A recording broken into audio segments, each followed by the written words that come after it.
2009 first time एक scientist ने एक ऐसे प्लैनेट को खोजा जो एक्चुअल में अपने सन से 3000 गुना ज्यादा बड़ा था। लेकिन उससे भी खास बात यह है कि वो अपने ही सन के अराउंड अपने रोटेशन को कंप्लीट कर रहा था, जो एक्चुअल में इम्पॉसिबल है। क्योंकि अगर कोई ऑब्जेक्ट का मास ज्यादा बड़ा है तो उसके आसपास के ऑब्जेक्ट उसके अराउंड घूमने चाहिए, क्योंकि यही तो आज तक हमने पढ़ा है।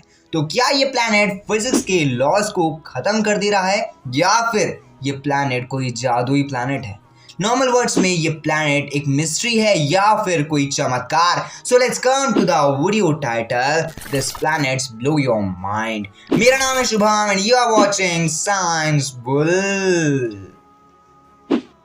तो सबसे पहले ये प्लैनेट का नाम है PSRJ 17191438p। जितना बड़ा इसका नाम है उससे ज्यादा बड़ा इसका साइज है, क्योंकि आप देख पा रहे होंगे कि जो सन है इसका वो एक्चुअल में इससे कितना ज्यादा छोटा है और जो प्लैनेट है वो कितना ज्यादा बड़ा है। बट उससे भी खास बात ये है कि ये जो प्लैनेट है ये हीरे का बना हुआ है, यानी कि डायमंड का बना हुआ है। इसका जो क्रस्ट, कोर, मेटल जितनी भी चीजें हैं वो पूरी की पूरी चीजें हीरे की बनी हुई है। बट ये एक्चुअल में कैसे पॉसिबल है? तो देखो, सबसे पहली बात, एक्चुअल में जब ये स्टार्टिंग में था तो ये एक स्टार था, यानी कि एक सितारा था। लेकिन सितारे से प्लैनेट कैसे बन गया ये कुछ ज़्यादा ही अलग कॉन्सेप्ट है, क्योंकि अगर कोई सितारे की लाइफ ख़त्म हो जाती है तो एक्चुअल में या तो वो सुपरनोवा बन जाएगा या फिर ब्लैक होल बन जाएगा। बट यहाँ पर ये प्लैनेट कैसे बन गया ये कुछ ज़्यादा ही अलग चीज़ थी।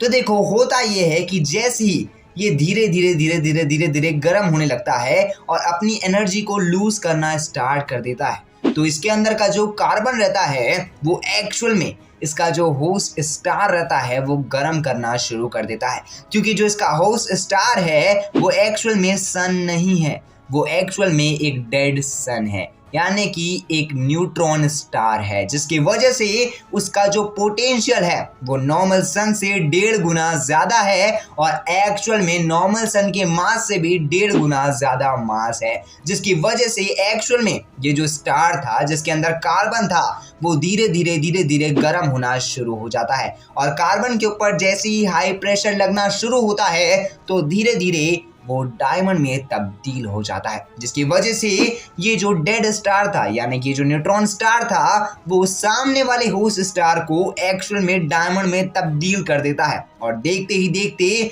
उसका साइज उससे भी 3000 गुना ज्यादा हो जाता है और एक्चुअल में वो आज भी अपने होस्ट डेड स्टार के अराउंड ही रोटेट कर रहा है, जो कोई भी इंसान के दिमाग को ब्लोड अप करके रख सकता है। और ये एक्चुअल में कभी भी सिद्धांतों के खिलाफ नहीं जा सकता, क्योंकि नॉर्मल वर्ड्स में हम अगर नॉर्मली देखें तो जो इसका होस्ट स्टार है जो एक्चुअल में न्यूट्रॉन स्टार है उसका मास 1.5 गुना ज्यादा है, जिसके करीबन एक्चुअल में जो प्लैनेट है इसका मास आराम से वो सामने वाले होस्ट स्टार से कम ही होगा, जिसकी वजह से ये इसके अराउंड रोटेट कर रहा है और रिवॉल्व कर रहा है। और जब तक ये एक्चुअल में ख़त्म नहीं हो जाता तब तक ये इसके अराउंड ही रिवॉल्व करते रहेगा। तो यही है एक्चुअल में एक ऐसा प्लैनेट जो कोई भी इंसान के दिमाग को ब्लोड अप करके रख सकता है, और ये प्लैनेट कुछ ज़्यादा ही चमत्कार सा लगता है। अब आपको क्या लगा ये प्लैनेट के बारे में, आप अपनी कमेंट बॉक्स में जरूर बताइएगा। बाकी अगर आपको नॉलेज पसंद आएगी, इन्फॉर्मेशन मिली होगी तो वीडियो को लाइक कर देना, चैनल पे नए हैं तो चैनल को सब्सक्राइब कर देना, बेल आइकन कॉल पे सेट कर देना। मैं मिलता हूँ अगली वीडियो में, तब तक जय हिंद, वंदे मातरम, thanks for watching this video.